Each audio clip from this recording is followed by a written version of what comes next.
to be able to just say, I want this person to come to my house at this time, is such a different paradigm. It changes everything. I'd be in an institution if it wasn't for concepts.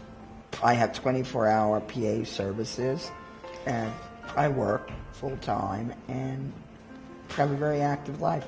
I take care of him, and before it was the other way around. He was taking care of us, but nothing has changed. Love is still there. I believe like it's my destiny.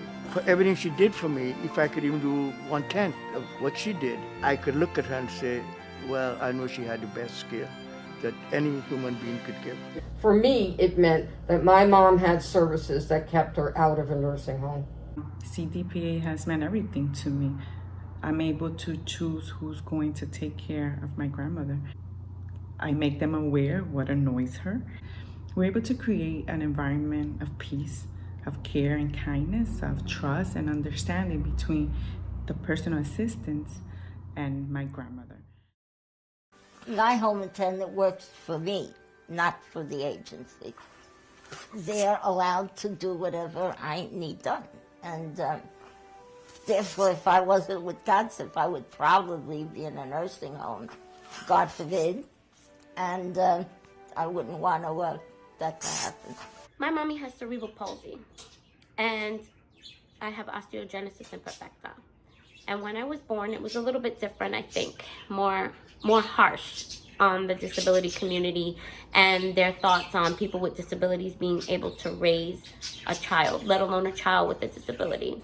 I'm thankful, that CDPA was created so that I was able to stay home with my mom and my mom could raise me. It helped me to live a more consistent, philosophical way with what I believed. I was believing that people with disabilities had a right to independence and freedom, but I wasn't taking responsibility for myself because I was letting the agency control my care. To me, there's a relationship between responsibility and the rights that we claim that we have. So I take that seriously, and that's why I joined Consumer Direction. What's gorgeous about the consumer-directed model is you are in control of your body, you're in control of your home, you're in control of your scheduling. So you and your worker are just completely in tune with each other. As someone who helped fight to make CDPA statewide, what was your feeling when it became a statewide Medicaid program in 1995? When consumer-directed services were first invented in 1980, which would be 15 years before the program went statewide, it was the beginning of the government's acknowledgement that people with disabilities could handle taking care of themselves and managing their own care. I was exuberant. I thought it was the hugest advance in personal care services that had ever happened. I felt pure joy for people with disabilities and seniors. It was a great time for the disability community, and we were so excited when we finally won the fight for CDPA. It was a struggle, but we fought hard, and we won. It took a really long time to get past, and at the same time as we were fighting for CDPA, we were also fighting against cuts to personal care services in general, so it was an especially sweet victory.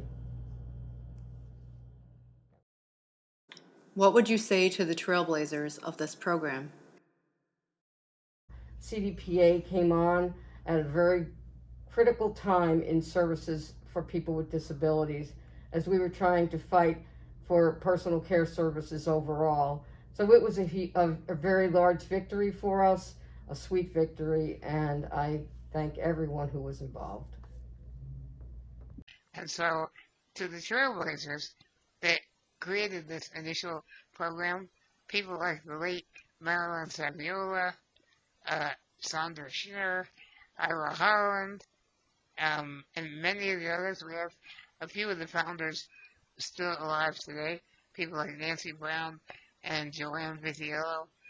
I would say thank you very much for getting this program up and running, it really means the difference between independence versus, for somebody like myself with a trach, more likely having to live in an institution like a nursing home. So, to the trailblazers, I say thank you. To the trailblazers, I am so incredibly thankful. But I would also tell them how sorry I am that what they originally intended to be is now being dissected and chopped up into little pieces now by the people in charge, and it's hurting people with disabilities because it's under this microscope. I would like to thank them because by having this program, it gives me the freedom to match a personal assistance with my grandmother's personality, therefore making a peaceful environment at home. What is the lasting legacy of CDPA? Has the program lived up to what you thought it could be? It is a magnificent program. It gives independence to people with disabilities. It gives them freedom to oversee their services and to care for themselves because they know best what's good for them. To have CDPA and to be able to choose the people who come into your home and to care for you and to be an extension of your body is super important to myself and the community. I think the legacy is that New York City has become the model for the entire country. I am concerned that going forward, we're not sure what the program will be like. And I hope that we're vigilant in making sure that we keep the program where it needs to be. The consumer-directed model is so different, and it's like a reclamation of self. What do the next 25 years of CDPA look like in New York? I am going to make that commitment to continue to fight so that CDPA stays as what it was supposed to be. In the next 25 years, I wish the CDPA process to enroll would be a little bit easier. I don't know what the next 25 years will look like for CDPA because there are many hurdles to get over. Our governor wants to cut CDPA. In addition, it's becoming more difficult to hire good help because of the low wages. Our personal assistants are brave warriors who have risked their own lives to come and help us through this horrific pandemic each and every day. They are heroes and should be recognized. Our personal assistants deserve a decent hourly wage for all their hard work and their commitment to us. We must fight to keep CDPA for years to come. I know what I hope for. I hope that the program will grow and become the main program for personal care in the state so that people don't have to languish in nursing homes anymore. I am hopeful that the next 25 years of CDPA in New York will be strong because of all the works of the advocates and the organizations coming together and being the voice for the program that has given so many with disabilities independence. So I am very hopeful that it will stay and last forever. It's not always easy, but it is always the right answer, at least for me. Thank you.